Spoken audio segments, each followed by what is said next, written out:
It turns out when you actually do get into what my worldview is or what my beliefs are, and people encounter it for the first time ever and hear me in my own words, rather than filtered in the most negative ways possible, it turns out people actually vibe with it quite a bit.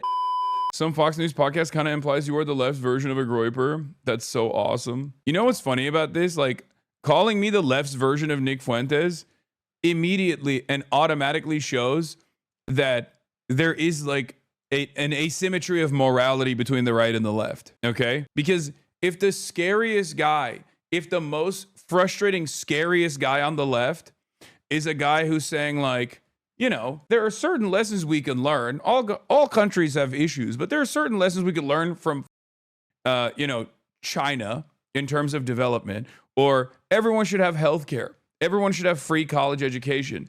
And that the reason why you can't get it is because capital owners have designed this system to ensure that they are maxing out, ensure that they're profit maxing.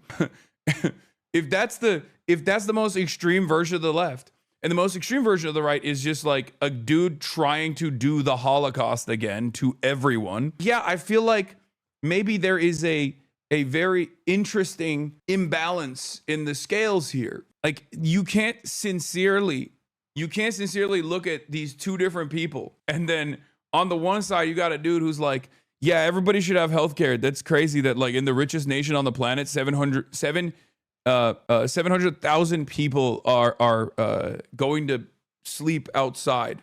Like that's unacceptable.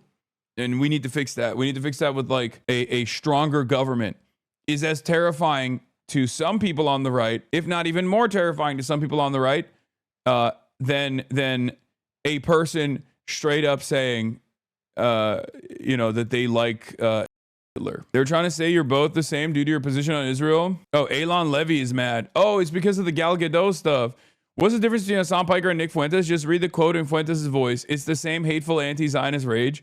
Yashar Ali defends me, says there's actually a big difference between the two, and I think you're making a big mistake by conflating them. And this doesn't mean you need to agree with or endorse Hasan, but there's a difference. Yes, but is the difference significant enough to justify one getting a spread in a major magazine and virtually no pushback from the left? Yes.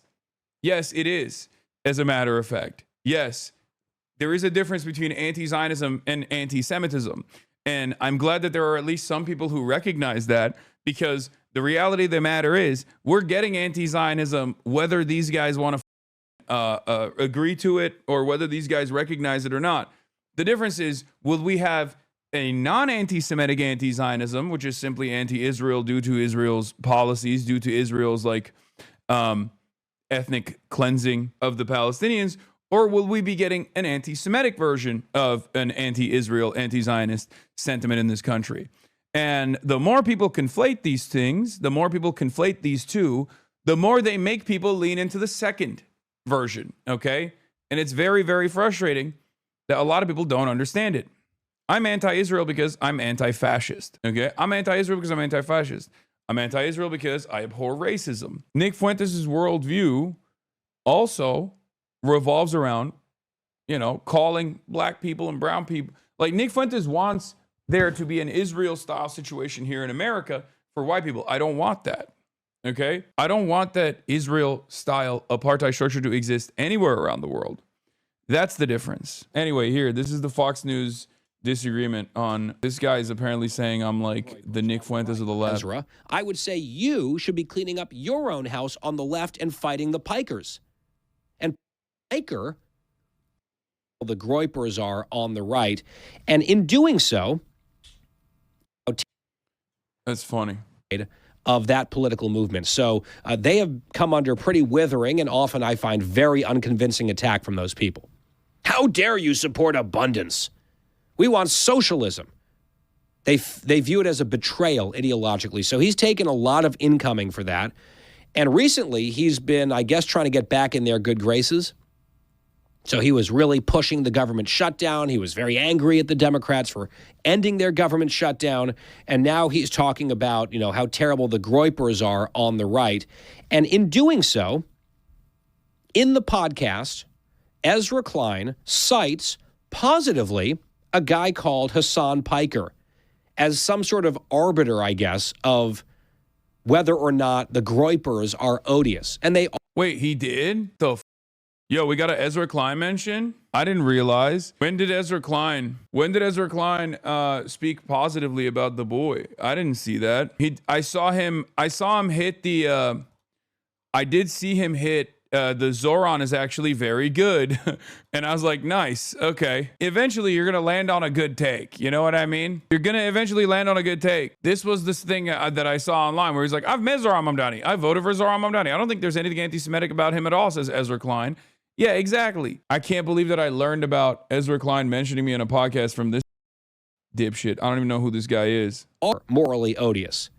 But I have absolutely no interest whatsoever in taking lectures from Ezra Klein or anyone else who is going to positively cite Hasan Piker about the growing influence of extremism in our politics, because Hasan Piker, Pikerism, if you will, the socialist communist. The Pikerism, yeah. Socialist communism with abundance characteristics. Is that what you're going to say? Whether it be on the small a abundance, the normal term for Pikerism, Marxist, Leninist, socialist, socialism with abundant characteristics, like luxury goods, the existence of luxury goods, not Veblen goods necessarily, but luxury goods for all, and also on top of that, a high emphasis on development. What the? This guy said Pikerists. Does he know I'm a Twitch streamer? Like, that's so funny. Oh, Jesus Christ. Pro-terrorism, pro-Hamas, dirtbag left. They are the... Okay, one aspect of this that I think is really funny is that the pushback against people like myself of this sort from the right, does that remind you of something? It's unironically a good thing to have the Republicans. It's unironically a good thing to have Republicans behave like this, okay? Straight up. I'll tell you why. Because they also sound like a bunch of little babies, okay? They sound like a bunch of little babies. There is this, major fissure happening on the right with Nick Fuentes, and of course Ezra Klein has talked about it as well, and he's talked about like the dangers of anti-Semitism on the right, and how anti-Semitism is even being weaponized against those on the left who are not anti-Semitic at all. And this Fox News clown ass was apparently very pissed off about that because Ezra Klein seemingly mentioned me in a positive way. And he considers that to be unacceptable because he's trying to make this idiotic argument that, as a matter of fact, many of the liberals on the internet also try to make, which is that I am just as dangerous a figure, just as vile a figure as Nick Fuentes. He even went so far as to say that I have like a vile ideology. He said it was Pikerism, as though it's like a real fully fleshed out ideology. And to which I said, to be attacked by the enemy is not a bad thing, but a good thing, right? It's okay. It's okay that they say there is a distinction between someone like myself and someone like this, right? I'm fine with that. I'm happy with that. I think it's good, partially because it forces these guys. What the f is going on? God damn. Extremists are. It's good because and this is what it forces these guys to basically explain exactly what they mean. Lean in. Explain it. What do you mean by this? What is the major difference between someone like myself and someone like Nick Fuentes? Because there are very significant differences. And when you start trying to make those, when you start trying to explain those things, when you start with the process of explanation, you will inevitably arrive at what this person's worldview actually looks like. And at that point, you can basically figure out for yourself whether this is a good person or a bad person. The reason why he tries to make this designation known, make this distinction be known, or lack of distinction rather, is because he wants to say that my worldview is as dangerous as Nick Fuentes's. Okay, explain why you think Nick Fuentes' worldview is dangerous, and then explain why you think my worldview is dangerous. And then we can move on from there, right? Is worrisome to me. I'm not sure if the right is going to ultimately be successful in marginalizing people who need to be, in my view, when the left is taking their own equivalents on that extreme, on that radical side, and not just indulging them, but increasingly embracing them. Right? Hasan Piker was a valued, honored guest at the Pod Bros Summit they just had, the Obama guys with their podcast. He was there. Yeah, come on, get on stage. We love you. He's had glowing pieces in GQ and the New York Times and I think Variety. He's this handsome young guy. Maybe he's the next big thing on the left. Almost always whitewashing the appalling things that this guy says and believes. You'd never see that kind of coverage for the Groypers, and you shouldn't. Yeah. Is it whitewashing the things that I'm saying? Or is it not negatively framing it in the way that you would? Because you are right-wing. Because there is a distinction here. There is a difference here. There is a difference ultimately with the maximalist position of communism versus the maximalist position of fascism. Okay? And while I do not call myself a communist, I have no issue with the term, and I have no issue with the designation whatsoever. Okay? I don't. And that's the reason why these guys get so freaked out by it, where they'll be like, oh, he has even said he thinks communism is an honorable end goal. It's like, okay, explain it. Explain it. Why do you not think it is? We're not talking about whether it is achievable or not.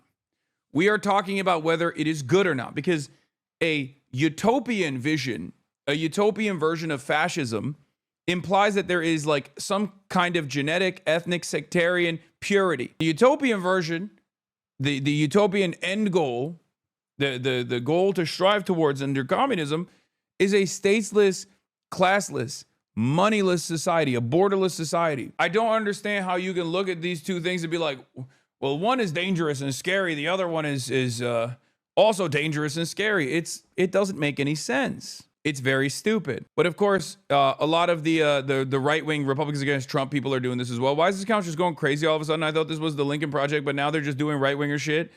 Lincoln Project and related nonprofits, secondary purposes to attack the left. They pivoted to this stuff in 2019 to attack Sanders. Well, technically, they're still Republicans, yes? Or is that just the name? Yes, they are Republicans. Yeah, it's honestly upsetting to me because before I became more far left in my politics, Lincoln Project people were like this beacon of bipartisanship and what could be possible. I mean, exactly. It's the enemy from within. And as long as they are anti-Republican, I'll stand by them, you know? I'm happy with their output. But of course, they have other goals in mind as well. And one of those goals is to try and attack the left flank of the Democrats, okay? Try to ensure that there is no like left flank within the Democratic Party infrastructure, which of course abides by the interests of the centrist liberals anyway, the institutional Democrats that want to maintain their level of influence and prominence over the levers of control within the party. So that is the ideological battle that's taking place. And it's just another version of that same ideological battle. Here we have the Republicans who are still Republicans complaining about me, though. Let's take a look. But interesting that these lefty journalists and others are saying, well, yeah, those people are terrible. But if we have people like that on our side, you know, I kind of like the cut of their jib. This Piker guy, he's got muscles. He dresses well. He's got a following. We need this, I guess, to win. And you see how they justify laundering someone like that while insisting that the other side must take out its trash. And I just have no interest hearing any of that from Ezra Klein or any of these people. And you might say, well, is it really the same? Yeah, it's the same. Hasan Piker has just spent the last several days, it seems, in China, sucking up at every opportunity to the Chinese Communist Party and regime. He was in Tiananmen Square where the commies famously killed a bunch of people. And he was there just basically waving the flag on behalf of the communist regime. I mean, after all, he is a communist, right? After Zohran Mamdani, his BFF apparently, won the... W communism. W communism. I didn't even, is it really the same? Even he knows what he's saying is bullshit. Yeah. I can't believe Hasan Piker is in China. Okay. I can't believe Hasan Piker is in China, and talking about what the Western world could also do to improve the material conditions of the working class in the Western world. You have been to Times Square where bad also happened historically. That's true. Do you want him to go to Vietnam where the capitalists famously killed a bunch of civilians? No, he wants me to go to Vietnam. And then I'm going to be like, hey, the Communist Party of Vietnam, this is, we're at the center of this, Ho Chi Minh City. And he's going to be like, you know how many brave American soldiers were killed? Do you know how many brave American soldiers were killed here? White people, Americans. How dare he? How dare he do this? This is unacceptable. Hasan in China. Wow, trains. It would be nice to have trains back in the USA. Exactly. Bro, so stupid. It's literally this. How can they say these are the same? Yeah, the left is having a conversation about expanding food and healthcare coverage amid a recession, and the right is talking about how low they can draw the line for pedophilia.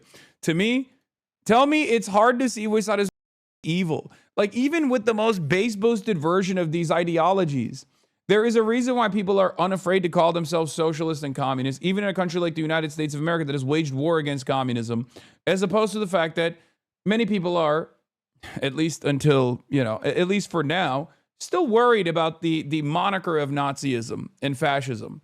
And that is because fascism is an objectively evil, repulsive ideology, an ideology that revolves around the eradication of entire subsects of society simply on the basis of their ethnic identity, simply on the basis of their nationality, simply on the basis of their religious beliefs, simply on the basis of their race, okay?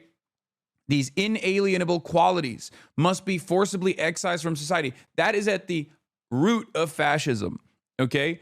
That is the reason why fascist ideology is an inherently suicidal ideology. There's an inevitability to the end of fascism, no matter how much fascists think that they can keep it going, because it's a constant struggle to just like destroy different outgroups. Socialism is, on the other hand, it's just an economic system, right? It's an ideology that revolves around, obviously there's like a socio-political wing and a socio-political understanding of the world associated with it. Having said that, socialism is a different organization of the economy as opposed to capitalism. It's an evolution of capitalism, just as capitalism was an evolution of feudalism. Capitalism was a welcomed evolution from feudalism and the feudal structures. Liberal capitalism was objectively good when it first, in comparison to how things were. Liberal capitalism was an objectively good evolution away from feudal societies and monarchies and whatnot. Okay? Just as socialism, in the way that I see it, is an objectively good evolution from capitalism.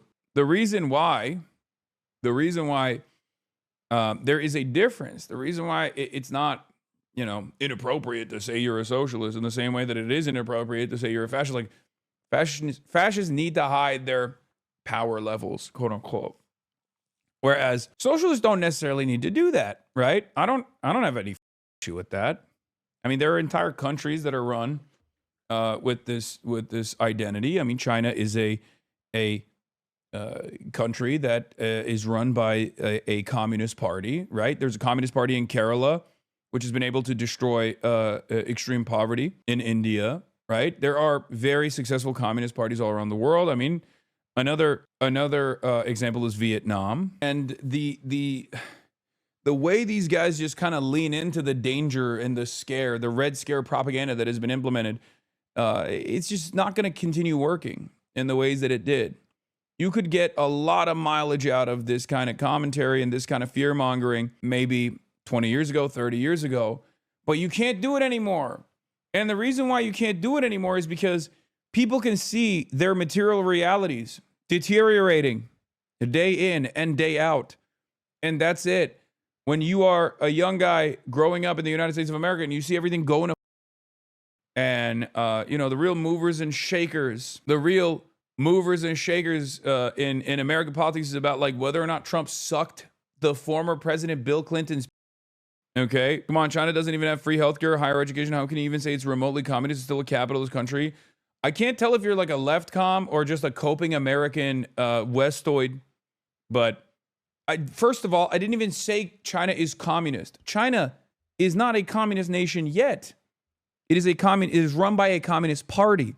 It is a transitional socialist state, okay? I said it's run by a communist party, just like the USSR was run by a communist party. Okay? It's so funny that like people's analysis on this is like, when you want to criticize China, you're just like, oh, well, if you like certain things about China, you're like, well, it's because it's capitalist. If you don't like China, it's because it's communist. And yes, while healthcare isn't free in the country, there are tight price controls on everything, including in healthcare. It's infinitely more affordable than the United States of America. And I think that's like an area of need and an area of improvement regardless. But these are transitional socialist states that are aspiring towards this goal. Okay? Whether they get there one day or not, who knows? But that is the direction that they're moving towards. That's it. The race in New York City, Hasan Piker was an honored guest, it would seem, at the election night party. And we played this clip last week. Here he was lamenting something about fairly recent world history. Cut 5. We are in the heart of the imperial core. This is the country that defeated the USSR, unfortunately. This is the country, America, that defeated the USSR, unfortunately. He's sad that the Soviets lost the Cold War. He's been spending his days in communist China. Yes. The dissolution of the USSR was an unfortunate disaster, not only for the Eastern Bloc, not only for Russia in particular, especially, but also for the world. I will stand on this. You don't even need to like the USSR to agree with this point, by the way, because it is an objective fact.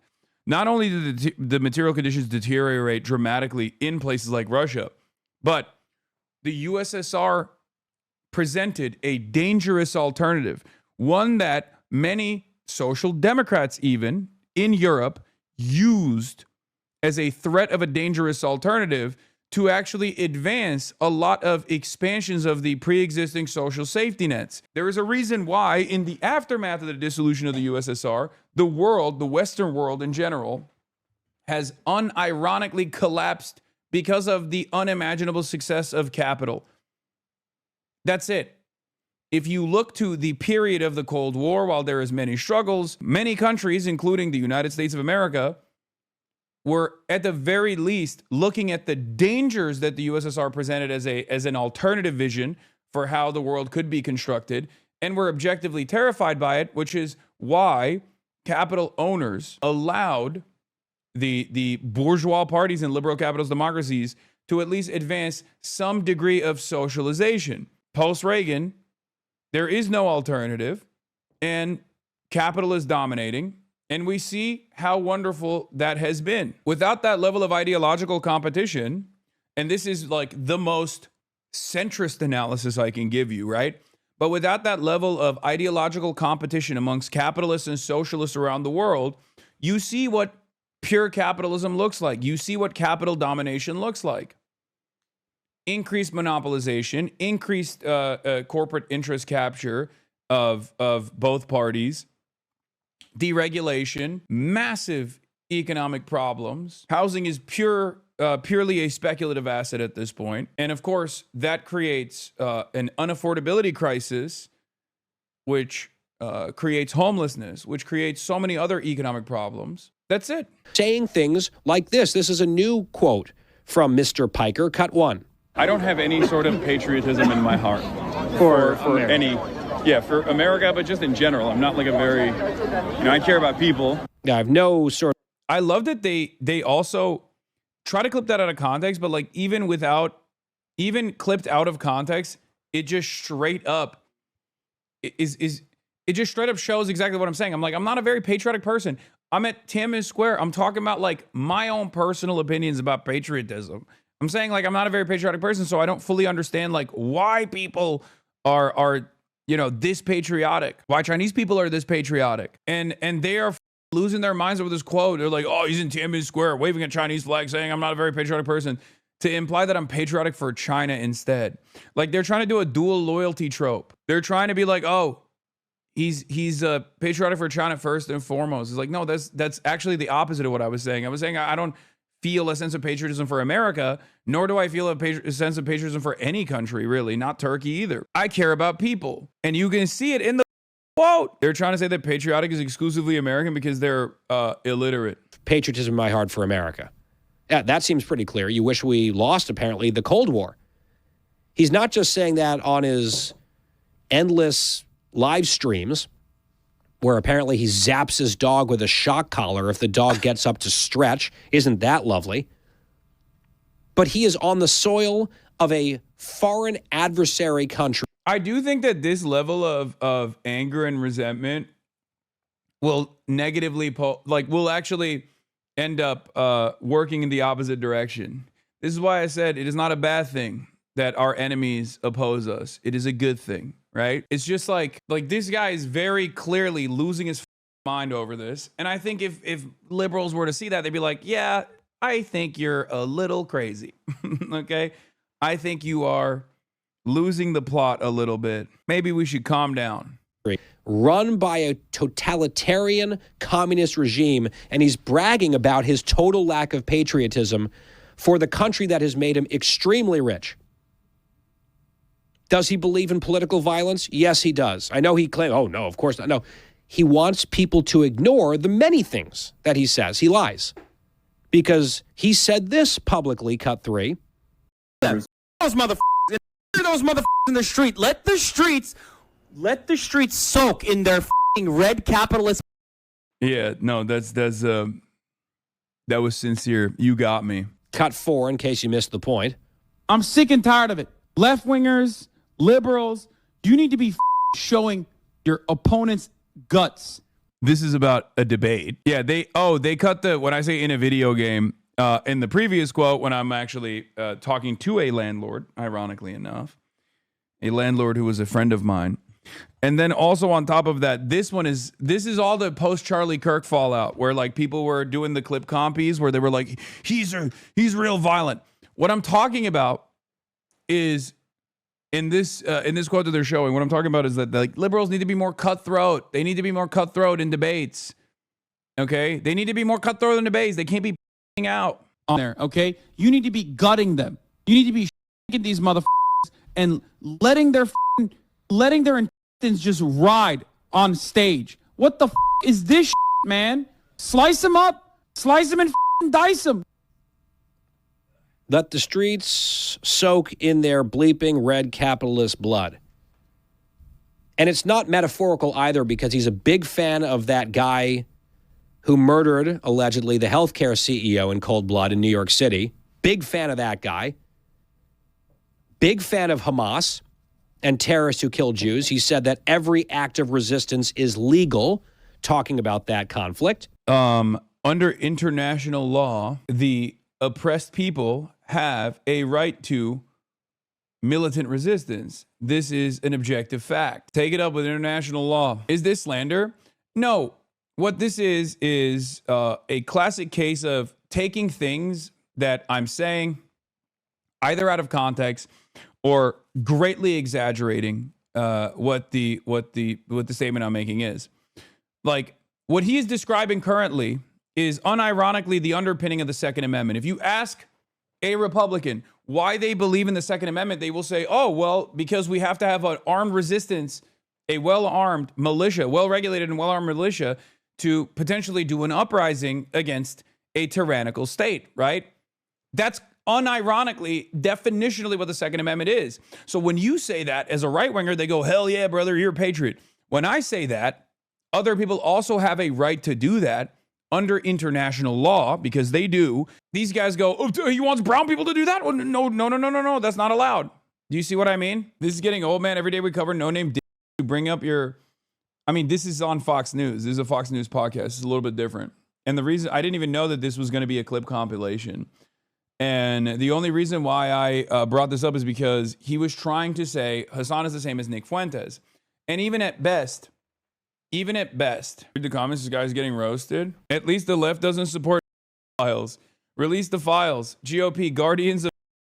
Well, look at this. So hypocritical. DOG replaces Trump's identical signatures on pardons. Fox continues to avoid airing the biggest stories and instead showcases National Enquirer type fluff. Fox fans don't know any better. They're like mushrooms kept in the dark. What's behind the upgrade of the Ghislaine Maxwell prison situation? Freedom of speech. I'm sure you'd listen to the full-length interview. You will see for yourself what's true and untrue about Nick Fuentes. Okay, this person is defending Nick Fuentes. You'll turn soon. Our neighbor was outside peeling the Trump sticker off his truck yesterday. Too bad his church and family suffered so much for his selfishness. Those used to be the most important things in his life before Trump. Yeah, people don't give a He's talked about how the Jews of Israel are all inbred. I mean, it's just one bigoted, racist, extreme thing after another. Oh, what does he think? He said he doesn't have any patriotism for America. Yeah, no kidding, because he not only is sad that we lost the Cold War, that we won the Cold War. This is boomer shit. Brother, you have not established a robust enough line of defense by actually materially improving the lives of the next generation to be talking like this. Okay? I think these guys don't realize that American patriotism is so hollow at this point. It's just literally going to Applebee's and eating $5 jalapeno poppers and watching F-35s fly over an incredibly costly and incredibly expensive endeavor, mind you, over doing a flyover before an NFL a game. Okay? That's what American patriotism is. That's what it's turned into. It's entirely performative. It's incredibly hollow. And I don't think it works on people anymore. And the reason why it doesn't work on people anymore is because younger generations look to the circumstances and go, well, I don't have a house. I will never be able to own a home. 50% of my wages directly goes into my landlord's pockets. Okay? If I'm saddled with student loan debt because college education is not free. It's one of the only OECD countries on the planet where it's unimaginably costly. It costs an arm and a leg to actually improve the labor force, and it's standing on the global stage. It's crazy that you have to pay for it. Like it's a privilege to be educated, okay? And then on top of that, you are saddled with that debt. So you take on a job that you actually didn't even specialize for. You take on a job that you didn't even study for, right? You just take on this job that you find to be meaningless. And you are trying to pay for that. You're trying to pay off the interest of that debt, which is constantly growing. For years and years and years, and you don't have health care. Your health care is tied to your job, if you have one. If you're lucky enough to have one, it's tied to your job, so you can't actually leave your job. Okay? And God forbid, even if you have health care and you have a medical incident, then you're saddled with fucking medical debt on top of that. We live in a country where people are taking out debt to purchase Domino's pizza, and these motherfuckers are talking about patriotism. That shit does not work if you have nothing to feel patriotic about. That's it. And that was what was so unique about the experience in Tiananmen Square from my perspective, because I saw a lot of old people there, right? Old people that had come from all around this massive country, that had traveled for an entire day, for example, to come there to see a flag get raised. To me, it is impossible to understand a level of patriotism of that sort, okay? And that was what was so unique about experiencing that, because I cannot comprehend how anyone can feel that sense of loyalty to a state until you realize how different China was 30 years ago, until you realize how different China was 50 years ago. And if you were able to experience that difference, if you're able to experience, especially from like rural parts of China, the parts where many people overlook, the parts that many people say is extremely poor still, the parts where the gains were very significant. Sure, it's not a tier 1 city, but like you went from not having a well in your village, you went from not having a road in your village to having drone delivery in your village and 5G internet everywhere. Okay? When you experience that change, that material improvement in your life, you obviously are going to feel a sense of loyalty to the government and the ideology that you think created this new environment for yourself. And that's what it is. The farmland you didn't want to show us on the train path for your information? No, it's because it's boring, chatter. That's the reason why I wasn't like hiding it from you or anything. You're so stupid. Not everything is like sinister, okay? That's a joke. Okay. I thought you were being serious. I thought you were one of those like anti-China hogs. I'm proud of my country when they do good progressive things for his people, but still don't get the flag stuff. Yeah, it's just another country with good and bad. China is a country just like every other country. There's rich people here. There's poor people here. Okay. So strange that people still try to maintain this level of like anger and resentment towards this enemy. They're our enemy. They're our enemy. They're our enemy. You can't be positive about it. You can't have positive feelings about the enemy. How dare you do that? How dare you do that? That's unacceptable. And the reason why people do that is because they want to maintain this. They want to maintain this dynamic because there's no other thing to hold on to. Okay. That is preferred side. The Soviets lost the Cold War. More recently, he also feels like, yeah, we deserved what we got on 9/11. Cut 8. America deserved 9/11, dude. F it. I'm saying it. Like, we f***ing totally brought it on ourselves, dude. Holy shit. We did. We did. In a video game, whatever, hypothetically, politically. He's so eloquent, isn't he? If we didn't have a bleep machine, we couldn't play any of this stuff over the air. He said more recently. That was in 2019. And even then, you can see what I'm talking about. It's blowback. Guess what, dude? If we spent more money on building high-speed rail and improving the rural areas in this goddamn country, in the United States of America, instead of spending trillions so that Cheney and his buddies could make unimaginable profits extracting the oil of Iraq, we would probably be in a much better situation overall in the United States of America. And also, I think the younger generations would probably feel a sense of patriotism in their hearts because they would go, how could I hate America? How could I not feel patriotic about my country? After all, I've seen genuine improvements in my life. That's it. It's that simple. And a lot of people actually cannot comprehend this, okay? Many people have lost their senses, I would say. They've lost all interest in demanding things from the government.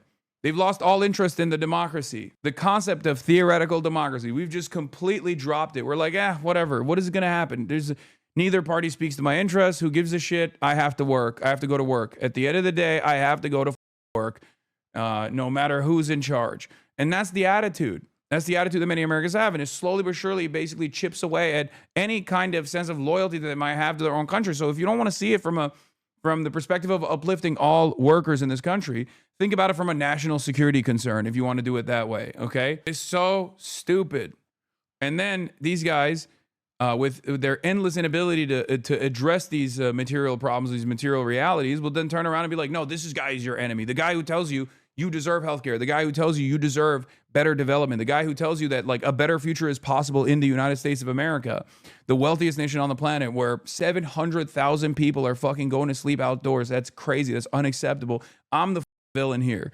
I'm the one who is your enemy for telling you that there is a better future possible. And the reason why these people do that is because, well, some of them are actually ideologically invested in this narrative, and others are actually directly financially incentivized to say things like this, to fearmonger like this. And the reason why they're financially incentivized is because they're working on Fox News. They are protectors of the current system. They're protectors of the billionaires and the millionaires. They're protectors of capital and capital interests. And that's the reason why they have to constantly find different enemies, especially those who say, no, a better future is possible. A different alternative is out there, and we could experience it. That is getting rave reviews and these glossy magazine covers and long stories about how fascinating he is and how wonderful he is from all these mainstream publications. And then one of them, the New York Times, has Ezra Klein out there saying, oh, but look at that awful knuckle-dragging right-wing problem that they have with their extremists. And in that podcast episode, he cites the man that you've just been listening to, Hasan Piker, a communist, anti-American, pro-terrorism, dog-torturing lunatic, pro-political violence psycho. He quotes him positively in attacking the Groypers and the problem that the right has. Clean up your own house, sir. The thing is, they don't want to. They want this ideology and these people in their house. They want their votes. They want their support. They want their clicks. And then they look down their nose from their very high horse about extremism on the right. Let us deal with my worst quotes either clipped out of context or reduced to mean nothing, are still nowhere near as bad as the average day on a Nick Fuentes stream, okay? Because the average day on a Nick Fuentes stream, at the end of the day, his ideology in its purest form revolves around talking about how other races are genetically inferior. And that is the reason why he spent this entire broadcast talking about like how bad what I have to say actually is, and how scary what I'm saying actually is. Oh, clean up your own house. Every moment that you spend doing that is a moment where you don't have to talk about Nick Fuentes. Nick Fuentes saying that like miscegenation is like when a woman has sex with an animal, right? Like those are the types of things that he said, or denying the Holocaust, things of that nature, like historical atrocities. That's it. There's no comparison. There's no comparison unless you yourself find yourself to be ideologically close to fascism. And of course, if you're a news commentator, of course you're ideologically close to fascism. That's it. Right? That's why there are differences between Charlie Kirk and Nick Fuentes' worldview, but the differences are marginal. I would go so far as to say the difference in Charlie Kirk and Nick Fuentes' worldview is more marginal than the difference between myself and Ezra Klein's worldview. Because at the end of the day, Ezra Klein is still pro-capitalist. He's a liberal capitalist. He believes in capitalism. He thinks capitalism is good. You see what I mean? There is a bigger division between someone like myself and Ezra Klein than there is between Charlie Kirk, that guy Benson, and Nick Fuentes. And that's precisely the reason why those guys, while they think, Nick Fuentes is maybe dangerous and scary, will do everything they can to unironically defend the likes of Nick Fuentes at the end of the day. The difference is cosmetic at best. Yeah, like they both want mass deportation, for example. But I think that the real whiplash right now, or the real backlash, is coming from this. This Twitter post did LeBron numbers. And I don't mean LeBron numbers in the way that LeBron James is doing LeBron numbers on Twitter, which is not great.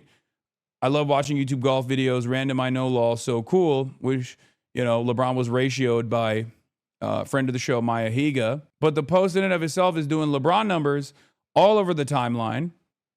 And one thing I have noticed is that for the first time ever, a major news publication actually presented my quotes and actually presented my worldview, okay? That's it.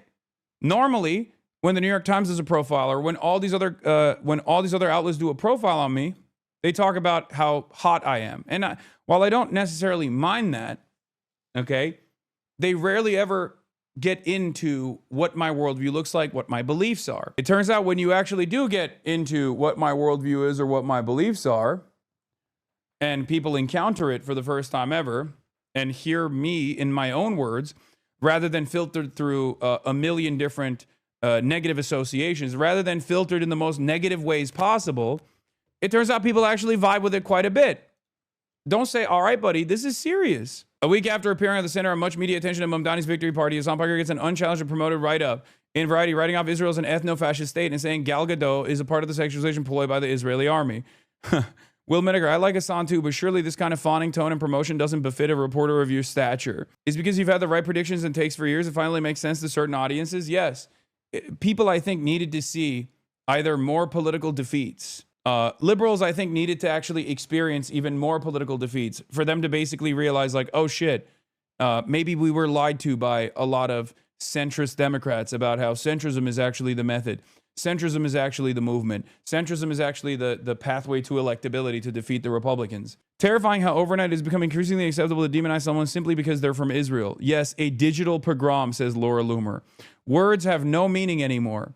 A digital pogrom. What's the difference between Hasan Piker and Nick Fuentes? Just read the quote in Fuentes' voice. It's the same hateful anti-Zionist rage. What Elon Levy doesn't understand is, he doesn't understand much, but what he doesn't understand in this situation is presenting Nick Fuentes as an anti-Zionist in an article where I actually say Nick Fuentes is like an insane anti-Semite, okay, and masks his anti-Semitism with anti-Zionism, is that this actually doesn't hurt me, dumbass.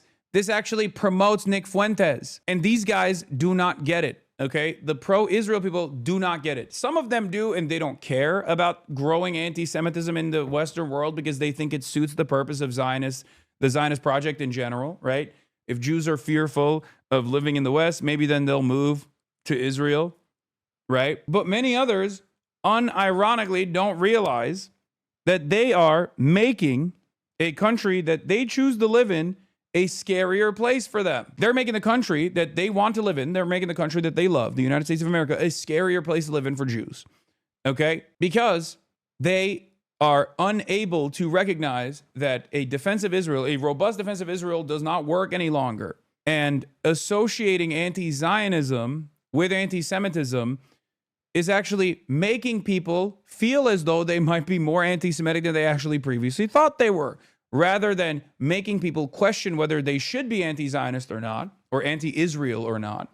It makes them go, okay, I guess I'm anti then. Why does Israel have this much institutional power then? Like, those are the questions that people are asking themselves. And many of these guys are completely unable to see. They are completely unable to see that reality. And it's something that I have warned about for the last 2 years. It's a thing that I have seen from afar. As an ex-Groiper, literally, yes, this is how I thought. If being anti-Israel makes me an anti-Semite, then I'm an anti-Semite. All the levers of power are telling me I'm wrong, so they all must be controlled by Jews. Yeah. No, that's it. That's like, these guys actually, pro-Israel people, unironically, make the same arguments to the onlookers that Groipers are making, that Nazis are making about Jewish control over American media, Jewish control over American politics. They are literally living that argument in the way that they operate. That's it.